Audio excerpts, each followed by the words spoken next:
નમસ્કાર દર્શક મિત્રો, પોઝિટિવ ન્યૂઝમાં આપનું સ્વાગત છે. આપની સાથે હું ભગવતી વિશાવાડિયા. સૌથી પહેલા જામનગરની વાત કરીએ તો જામનગર જિલ્લાનું જોડિયા તાલુકાનું લીમડા ગામ, જેમાં વર્ષો જૂની છેલ્લા 200 વર્ષથી ગ્રામ સંસદ ભરવાની પ્રણાલિકા ચાલે છે, જેમાં માલધારી સમાજ કે અન્ય સમાજની વ્યક્તિઓ પાસે રહેલી ગાયનું પાલન પોષણ કરતા હોય તેવી ગાયોને લીમડા ગૌશાળામાં નિરણ નાખવામાં આવે છે.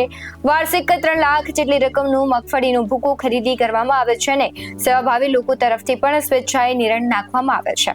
આ ગ્રામ સંસદમાં ગામના લાઇટ, પાણી, ગટર, સ્મશાન, વિકાસ, મંદિરમાં ભગવાનની સેવા, પૂજા માટે પૂજારી માટેની નિયત કરેલી રકમ ઉઘરાવવાનું કામ વગેરે પ્રશ્નોના પ્રસ્તાવ રજૂ થાય છે અને તેનું સોલ્યુશન પણ કરવામાં આવે છે. લીમડા ગામે 65 જેટલી માલિકી નીલગાયોનો નિભાવ કરવા માટે આ ગ્રામ સંસદમાં થતા ઠરાવોનું ગ્રામજનો દ્વારા ચુસ્ત પાલન કરવામાં આવે છે અને માલધારી કે અન્ય પશુપાલકો દ્વારા કોઈના ખેતરમાં ભીલાણ થયાના પ્રશ્નો હોય તો તે પણ ગ્રામ સંસદ રજૂ કરી અને તેનું સોલ્યુશન લાવવામાં આવે છે. Bureau report, Jamnagar. આણંદમાં જિલ્લા કલેક્ટર પ્રવીણ ચૌધરીની અધ્યક્ષસ્થાને સર્કિટ હાઉસમાં જિલ્લા સંકલન સમિતિની બેઠક યોજાઈ.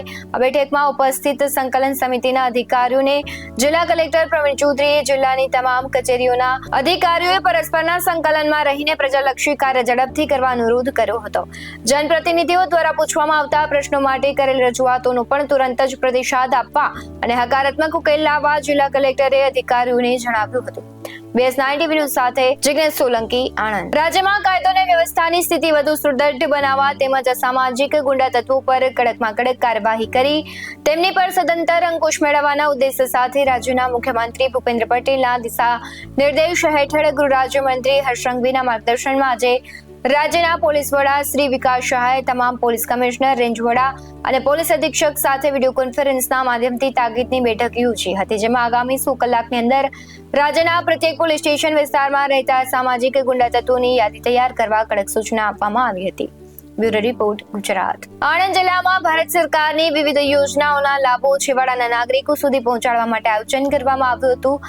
આ માટે આણંદના સાંસદ અને દિશા કમિટીના ચેરમેન મિતેશ પટેલના અધ્યક્ષસ્થાને district development coordination and monitoring કમિટીની બેઠક આણંદ સર્કિટ હાઉસ ખાતે યોજાઈ હતી. બેઠકમાં તાલુકાના જનપ્રતિનિધિઓએ વિકાસ સંબંધિત અનેક મુદ્દાઓ જેમ કે રસ્તા, આંગણવાડી, પ્રાથમિક શાળાના નવા ઓરડા, જળ વ્યવસ્થાપન અને આરોગ્યલક્ષી સુવિધાઓ પર પ્રશ્ન કર્યા હતા.